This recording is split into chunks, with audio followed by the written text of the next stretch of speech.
Gracias por estar con nosotros otra vez en nuestro programa Padres de Familia y como le dedicamos siempre a conversar a propósito de las palabras del Santo Padre. Ahora vamos a ver algunas de estas imágenes y quiero previamente agradecerle a la audiencia que se ha comunicado con nosotros. Nuevamente después les pasamos las formas de encuentro con nosotros.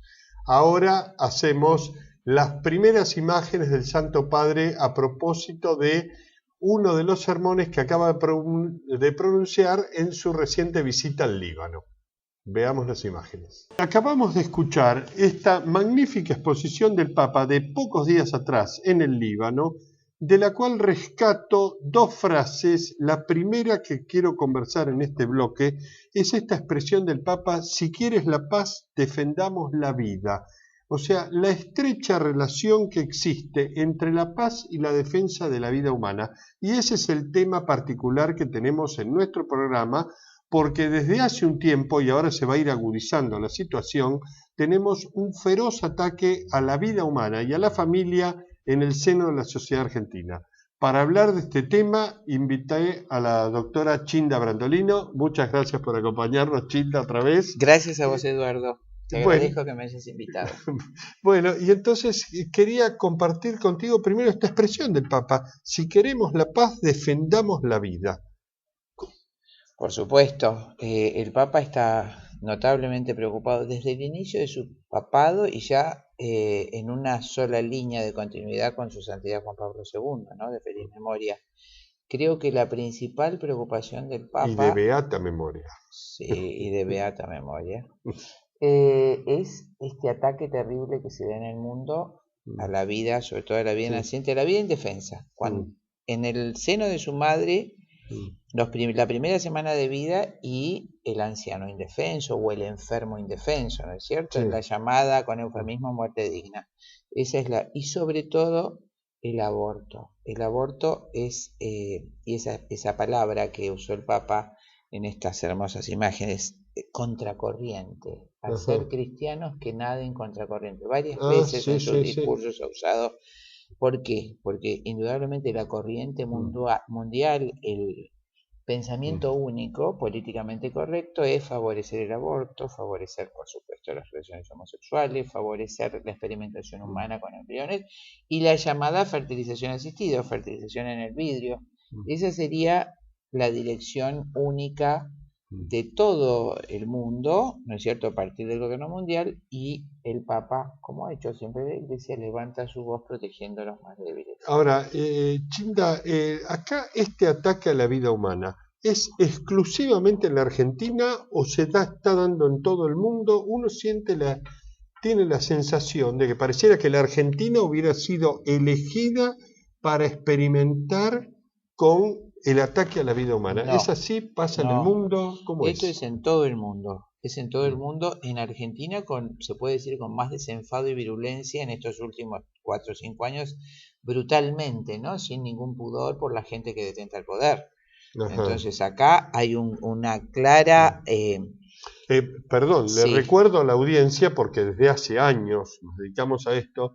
En el año 2005 este gobierno, que en ese momento estaba Kirchner, puso en marcha un decreto semisecreto, que era el decreto 1086 del año 2005, que se llamaba así, un Plan Nacional contra la Discriminación, que ya tenía implícito todo el tema del cambio de sexo, favorecer a los homosexuales y el aborto.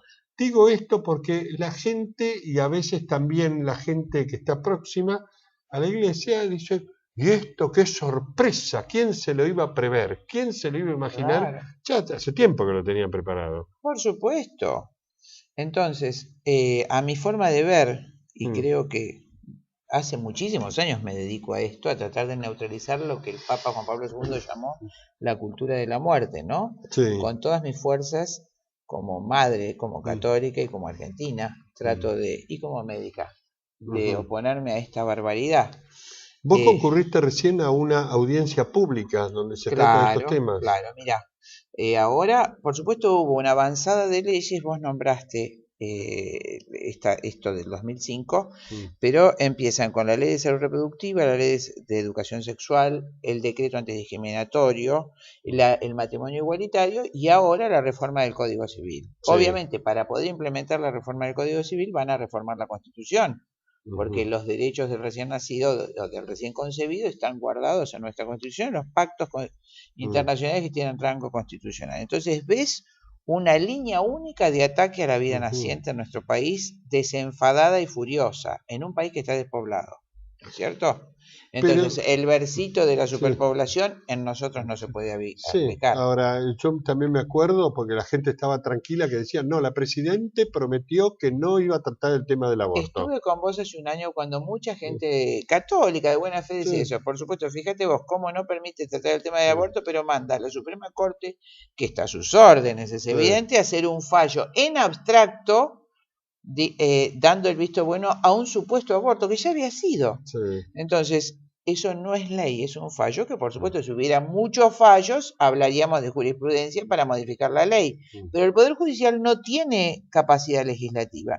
Y a raíz de ese fallo, el Poder Ejecutivo, es decir, los gobernadores de cada provincia mandan a sus ministros de salud a implementar ilegalmente un llamado protocolo del aborto. ¿Qué es esto? Obligan a todos los sanatorios de gestión pública o privada a poner un servicio de aborto, ampliando teóricamente las condiciones del artículo 86, inciso B del Código Civil.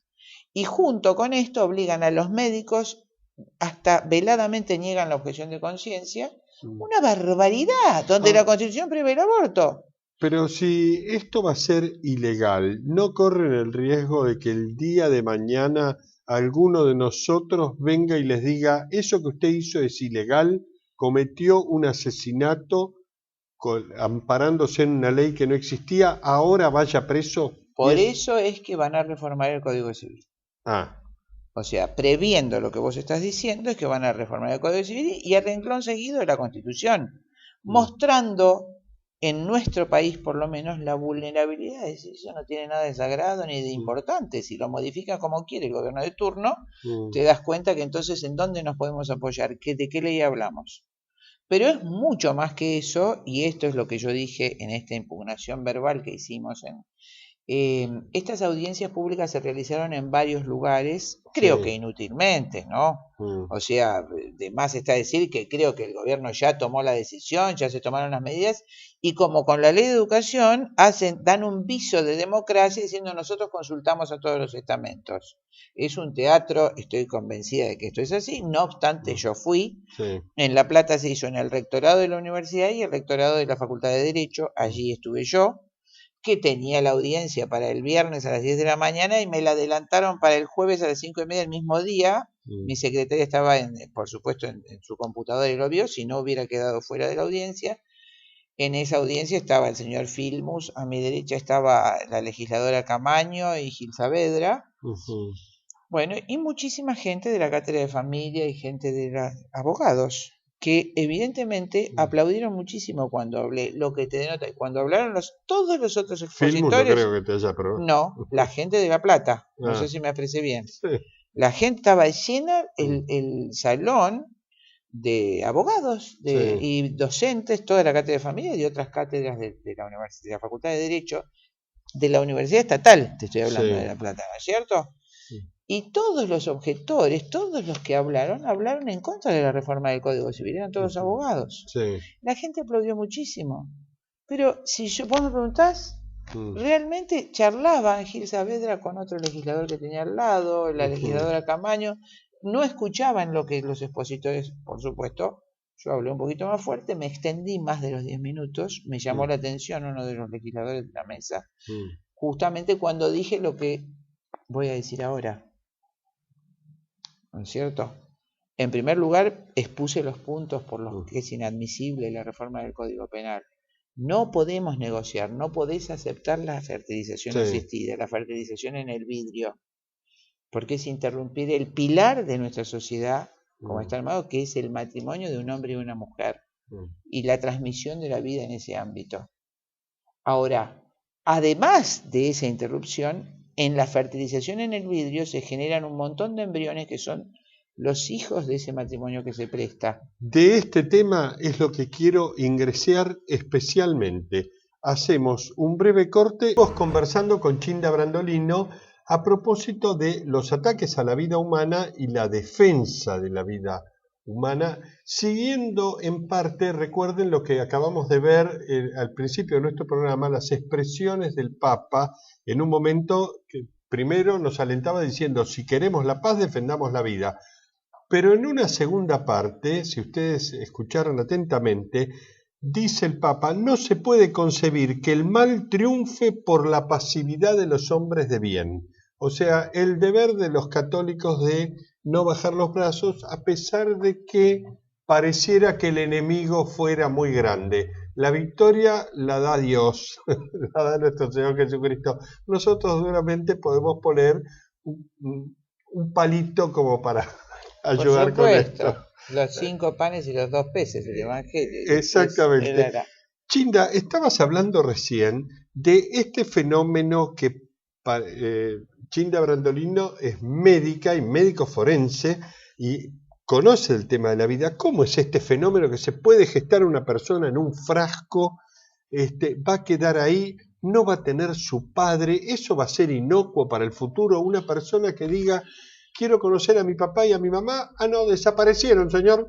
Pero la mayor aberración es que el código, la reforma propuesta del código, le niega el derecho a pedir su filiación. Es decir, en otras partes hace que todos los otros niños nacidos en el vientre de su madre tengan derecho explícitamente otorgado de conocer su ascendencia biológica y derecho que se niega explícitamente en la reforma del código a los chiquitos obtenidos por fertilización in vitro.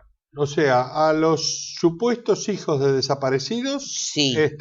A obligatoriamente, pero a los chiquitos obtenidos en el vidrio, en fertilización asistida en la probeta, se les niega, dice, no podrán en ningún caso hacer acciones de filiación, o sea, nunca más. El chiquito va a ser concebido por genes que va a desconocer toda la vida. ¿Por qué? Porque el código autoriza a utilizar esperma de banco, óvulos donados, donación de óvulos. Esos donadores van a ocultarse, se protege legalmente la identidad de los donadores de gametos. En cambio, se desprotege el derecho del niño de conocer su identidad. Ajá. El chiquito nunca sabrá de quién. Y además, otra aberración terrible, se alquila vientre. Es decir, maternidad subrogada es alquilar.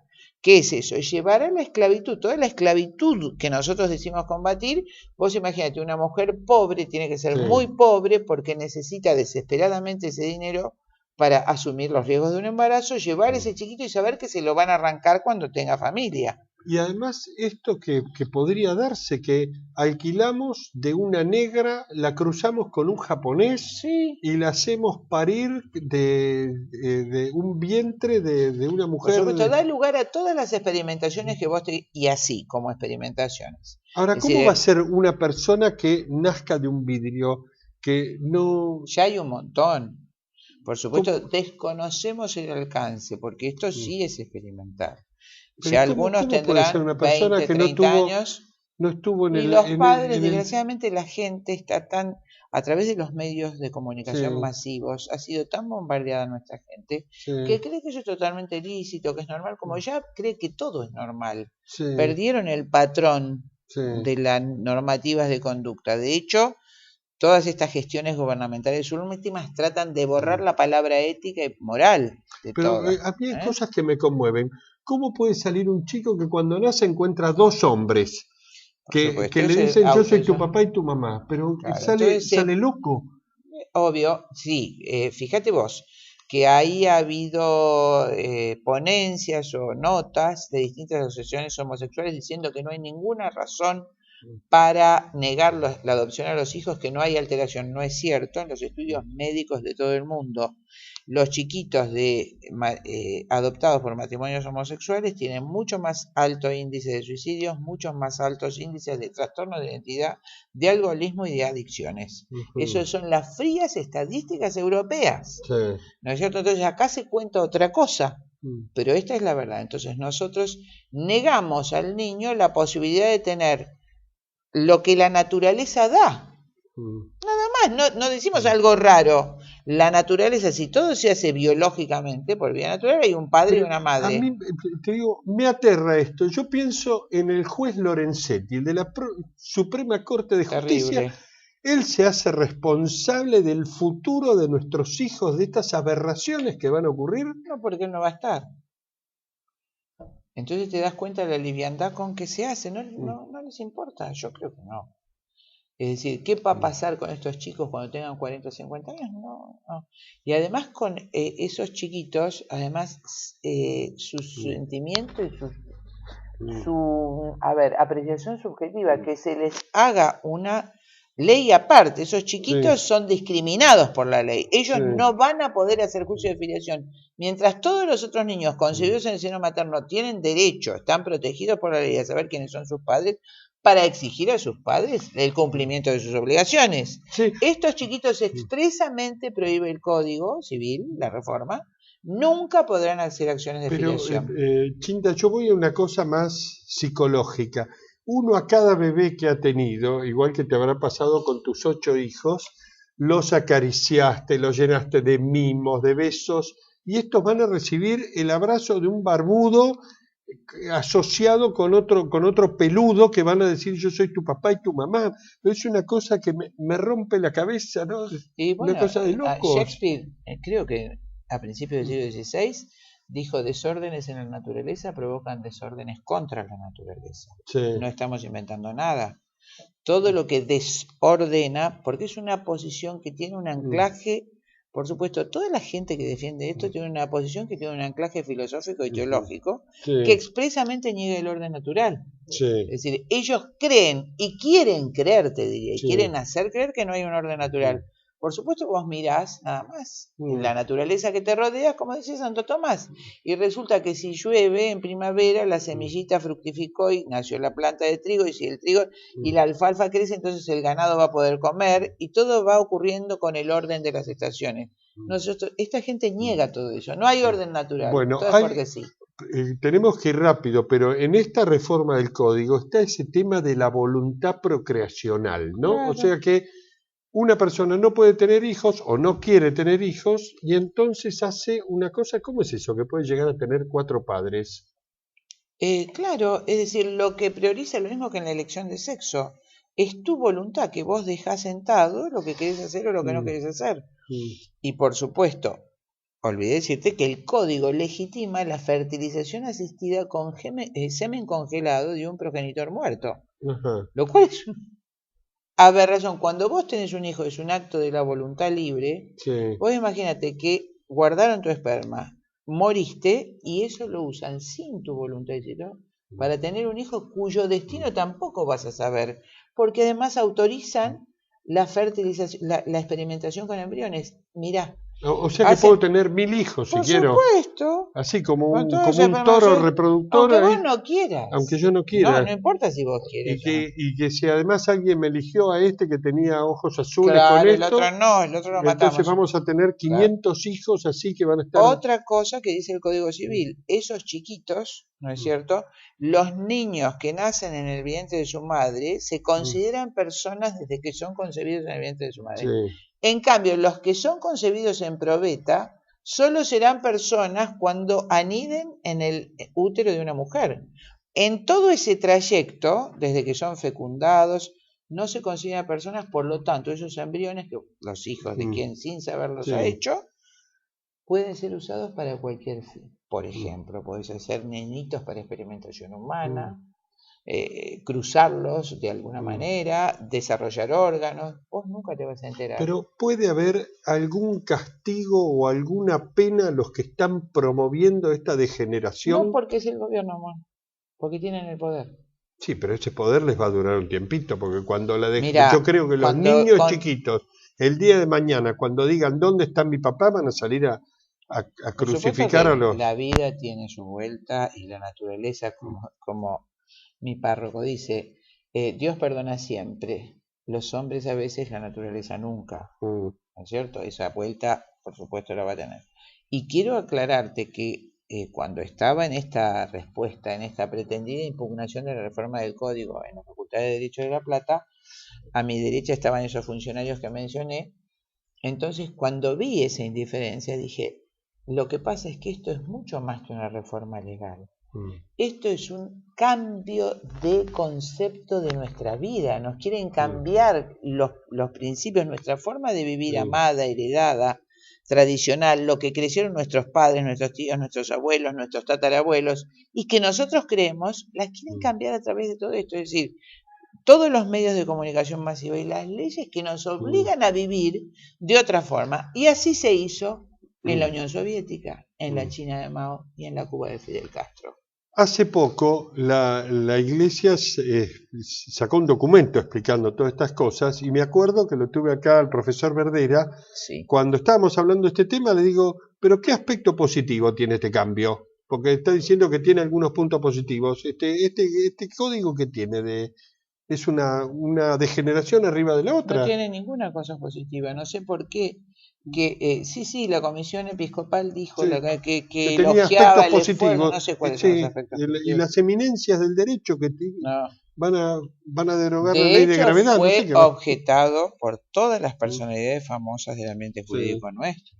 No ha quedado fuera de los que integran el gobierno. Todo el resto de las instituciones impugnó la reforma del código y están en desacuerdo. Lo que pasa es que como en esos países que cité, no importa nuestra opinión, esto es totalitarismo. No importa, todos hemos expresado. Cuando la jueza Argibay fue nombrada, tuvo 18.000 impugnaciones, Eduardo. ¿Sirvió para algo? Se la nombró igual.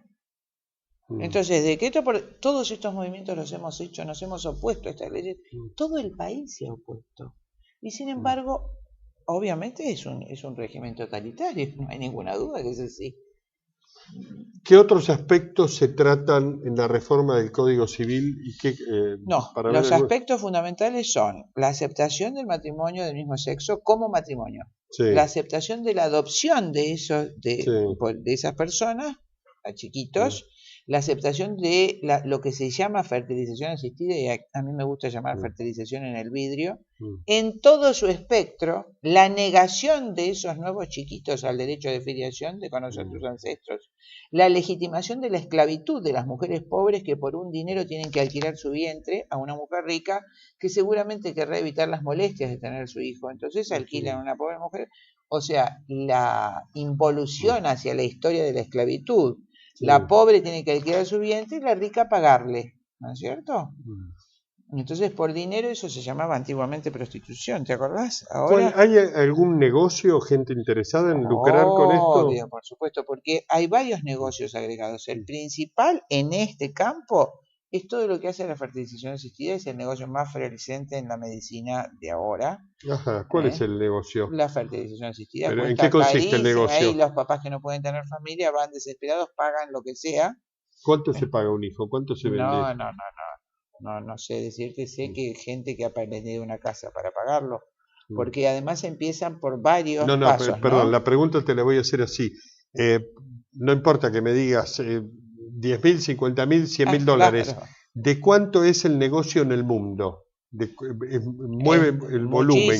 Muchísimo dinero. Yo te diría, o sea, primero narcotráfico, después en volúmenes de dinero, después el negocio de los medicamentos y después la trata de blancas. Sí, todo eso. Y atrás viene la fertilización, porque ahora, fíjate vos que hay algo, ¿no? Está emparentado. El primer negocio es la anticoncepción. Sí. Por encima de este. Entonces se lucra enormemente con por supuesto, abortos, anticonceptivos de todo tipo. ¿Hay laboratorios especializados en esto? Por supuesto, laboratorios especializados que ganan una fortuna y que por la ley de patentes mueren todos en la corporación Rockefeller. ¿No es cierto? ¿Qué es eso? Además, ¿Qué es la corporación Rockefeller? Es decir, la audiencia es más inocente en este tema. tema. Rockefeller es un señor que hace 35 años maneja los hilos del mundo y que en este momento tiene a cargo la guerra de Medio Oriente, la matanza de Medio Oriente, ¿no es cierto? Entonces, ese señor Rockefeller fue secretario de Estado del presidente Nixon en inicios de la década del 70. Sí. Él hace un informe que se llamó Implicancias del crecimiento poblacional para la seguridad de los Estados Unidos y sus intereses de ultramar. Sí. Más conocido por informe Kissinger o Memorándum 200. En ese informe, literalmente, el señor Kissinger dice que en el siglo XXI Estados Unidos habrá consumido todos los minerales que necesita para su industria y que esos minerales ya sean inexplotados en los países en vías de desarrollo como el nuestro. Sí. Y dice así, si en esos países se produce un importante crecimiento poblacional, su desarrollo industrial será inevitable, desarrollo que debemos impedir a toda costa para que esos países no consuman los minerales que los Estados Unidos necesitan para su propia industria. Entonces, ahí Kissinger reconoce la única verdad, que es que la única fuente de riqueza es la población. Entonces yo quisiera que toda la gente que me escuche, después de esta charla, mire un planiferio y vea que los lugares más ricos del mundo, más extraordinariamente ricos, son los más poblados. Japón, que tiene 500 habitantes por kilómetro cuadrado, supera el índice de riqueza, está por arriba de los países del primer mundo.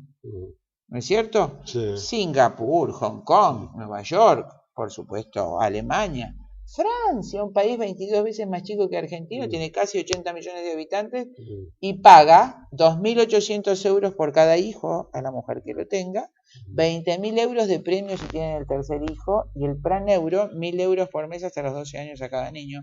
¿Cómo era el cuento del señor Kissinger?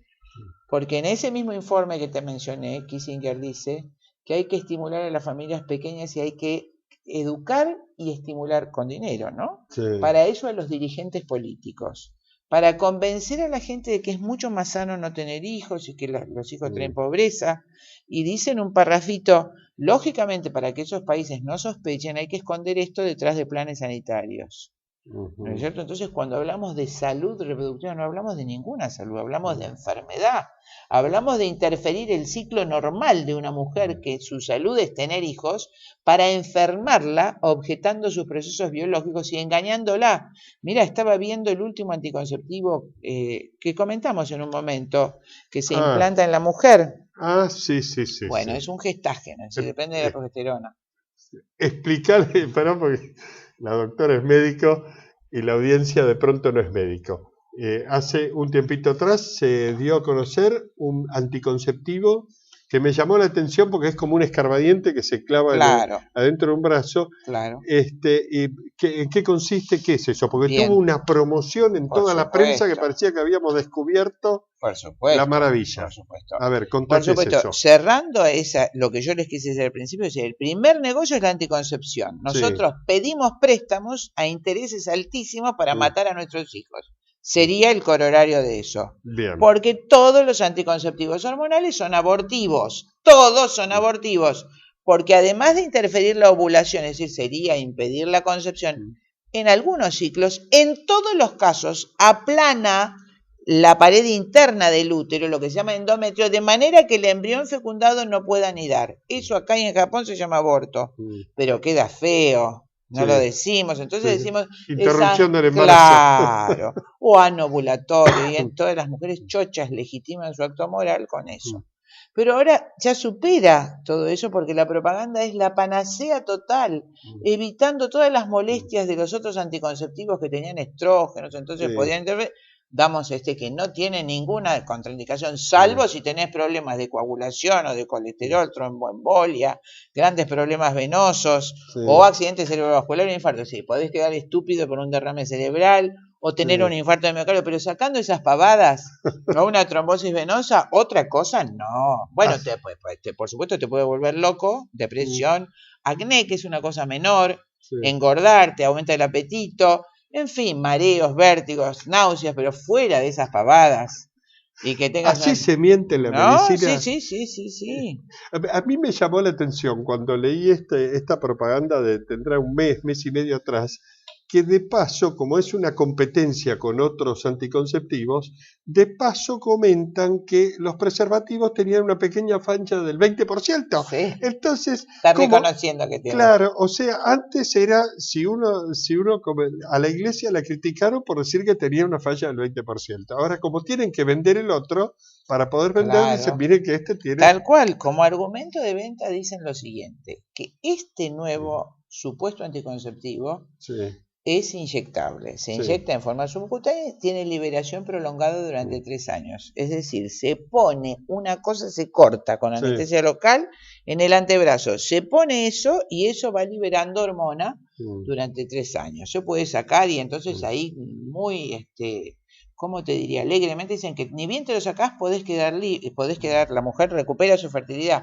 Cosa que es altamente dudosa, los procesos biológicos no son así.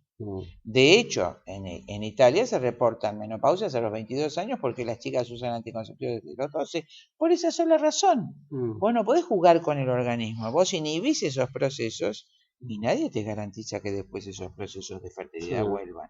De hecho, no tenés más que ver a tu alrededor la gran esterilidad que hay. Las parejas que tienen entre 25 y 35, 38 años tienen un índice de infertilidad enorme. ¿No es cierto? Pero eso no lo comentamos porque hay que promover este medicamento. ¿Qué laboratorio vende eso? Mira, no me acuerdo. Nadie se va a confundir porque es el único implante subcutáneo que existe. Es un gestágeno. Entonces, y dura 3 años. No me acuerdo el laboratorio y la verdad es que no me fijo porque en general te vuelvo a decir, todos terminan en la misma corporación Rockefeller a la que me... Y quiero aclararte algo, los anticonceptivos, la FDA norteamericana no los considera medicamentos. ¿Sabías eso? No.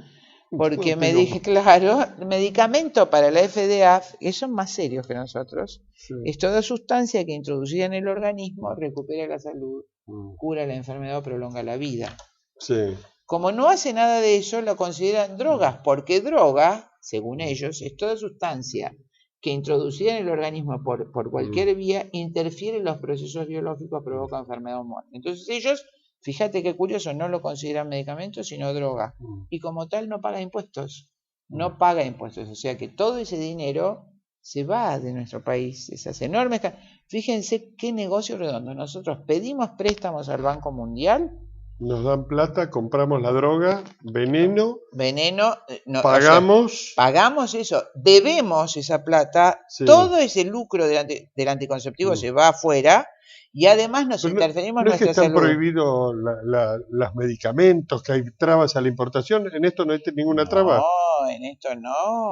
Hoy escuché que estaban prohibidos los STEM. Claro, lo que cura está prohibido, pero esto acordate que no es un medicamento, es una droga. Y está autorizada. Está clara la diferencia. O sea, para matar está todo... Todo bien, todo bien, porque además vaciemos el territorio. Si hay un territorio vacío...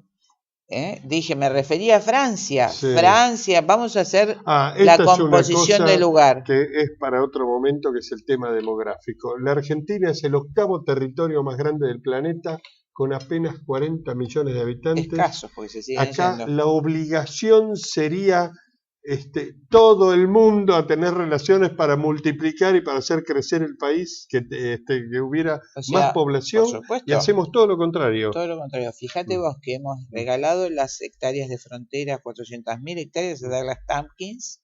Ya ni bien empezó este gobierno, ¿no es cierto? Otras tantas en Entre Ríos, enormes miles de hectáreas de la Patagonia a capitales extranjeros, los lagos, a fundaciones supuestamente ecológicos que son testaferros de otros propietarios. ¿Por qué? Porque la única soberanía sobre los territorios es la población. Es mío si yo lo habito, si yo estoy ahí con mis hijos, con mi marido, estoy ahí con mis nietos. Eso es soberanía. Claro, que era lo que hacían los romanos, mandaban a los sus que habían estado en la legionarios, tropa. se establecían ahí. Pero eso lo dijo Alberti, gobernar es poblar. Hace 100 años, todos los gobernantes legítimos, de un color u otro, no importa eso, pero todos con sus ideales sabían que la única esperanza de nuestro país era poblarlo, porque este territorio, codiciado por todas las potencias del mundo, se nos va de la mano porque no tenemos. Entonces, a nuestra gente la esterilizamos, la castramos, la bombardeamos con anticonceptivos, con DIU, tratamos, además, anticonceptivos que no tienen grandes efectos colaterales, más que morirte de una tromboembolia o hacer un infarto de miocardio, quedar estúpido en una silla de ruedas. Fuera de eso no tiene otros problemas. Chinda, quiero un poco como para usar los últimos minutos, antes que nos eche el director, con este tema. reitero la frase con la cual empezamos del Papa en el Líbano: no se puede concebir que el mal triunfe por la pasividad de los hombres de bien. ¿Qué medidas, ideas, cosas podríamos hacer o podría hacer cada uno, desde rezar una Ave María hasta cosas más grandes, como para tratar de revertir, frenar y castigar a esta maldad que se nos viene encima, y por otro lado, como para construir algo positivo? Mirá, como madre de familia, claro, como médica, como argentina. Primero hablando. Es decir, yo invité al Colegio de Médicos de la provincia de Distrito 1 de La Plata a que impugne esta ley, este protocolo. De hecho, se había expresado en contra del aborto hace 2 años.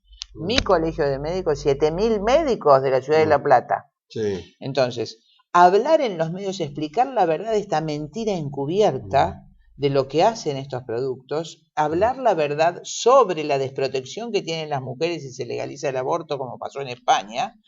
Como es un acto legal, ya vos no se muere la mujer y no tiene por qué quejarse. O sea, es un accidente de algo, firman el consentimiento informado. Entonces, cuando se mueran con el aborto legal, no pueden recurrir a ningún lado.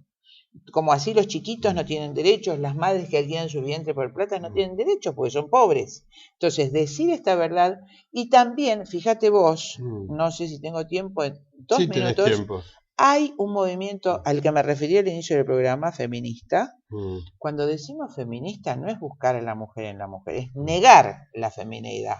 Es decir, quitarle a la mujer su condición de esposa, de madre, los atributos femeninos y transformar a la mujer en una especie de varón, compitiendo con el varón. Eso es el movimiento feminista. Vamos a decir las cosas. La mujer es una laburante. Eso, la mujer tiene que ser igual al varón y competir, no de beneficios, de que me corras la silla, me dejes pasar, no. No. Entonces, feminista. Es la mujer que gana millones, pero no puede tener un hijo. Sí, o millones o no millones. En cualquier nivel económico y cultural, pero tiene que ser igual al varón, no complementaria, sino igual, o sea, una mujer masculina. Por eso lo de feminista habría que cuestionarlo. Pero si autodenomina movimientos feministas, entonces tratan de imponer lo que se llama ideología de género. ¿Qué es la ideología de género? Es llevar al lecho conyugal la praxis marxista, donde el varón a ver, ¿cómo es eso? Claro, ¿qué es eso? Eso es la ideología de género. Vamos a sacar toda la mentira que hay. La ideología de género es llevar al lecho conyugal, al matrimonio, la praxis marxista, donde el varón es el opresor y la mujer la oprimida. Esto lo inventó Engels en su manifiesto y la mayor promotora fue Simone de Beauvoir en su lamentable libro, El segundo sexo, donde dice, ese engendro, ese ser que es intermedio entre el macho y el castrado, a que nombramos mujer, el que llamamos mujer, fue creado por el varón para esclavizarla y servirse de ella. Eso dice Simone de Beauvoir. Una mujer de terrible corrupción, ¿no es cierto? Sí. Fíjate, me gusta contar la anécdota de Simone para que la gente que me escucha se ubique en quién es la que hace ese libro, Segundo Sexo. Ella se divertía, era el amante de Sartre, se trataban de usted, tenían relaciones, y entre esas relaciones obligaban muchas veces a las alumnas a tener relaciones con ellos. 2 de ellas, esto fue publicado en la revista de La Nación, ¿eh? ¿Sí? Así que ¿Cómo se atrevió La Nación a eso? No sé, hace unos años cuando se publican las cartas de Simone de Beauvoir, entonces una de esas estudiantes sufría tanto, estaba tan autotorturada que no se comía las uñas, se mutiló los dedos. Pero cuando muere Simone de Beauvoir y se publican sus cartas donde ella se ríe con Sartre por carta epistolarmente de las barbaridades que hacían con esas chiquilinas, la chica se suicida, se tira de un 5º o 7º piso. No, estamos hablando de ese personaje. Ese personaje abominaba a la mujer en la mujer.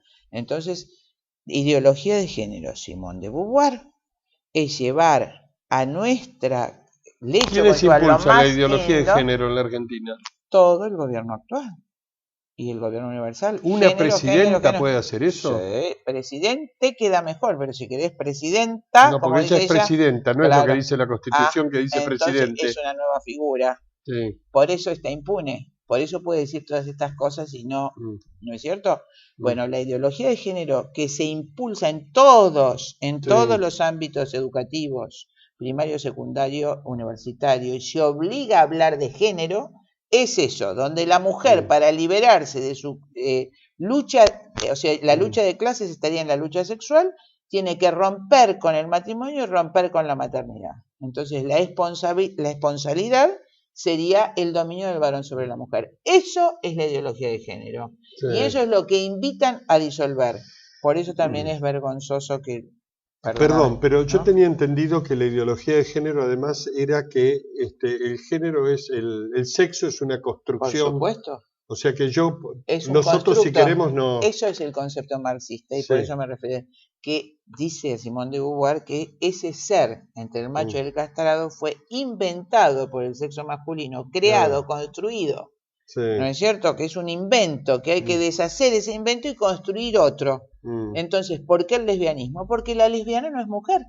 Entonces no estaría sujeta a esa lucha de clases. ¿Está el claro? Día de mañana puedo pasar a la animalidad también, si quiero. Obvio, si es una construcción.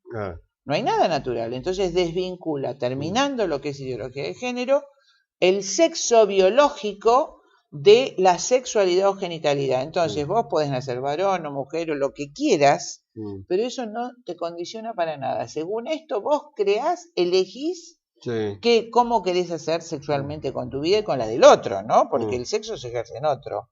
Entonces, de paso, ¿no es cierto?, invadimos con nuestra postura los derechos de otro. Porque obviamente la sexualidad se ejerce de a dos, por lo menos.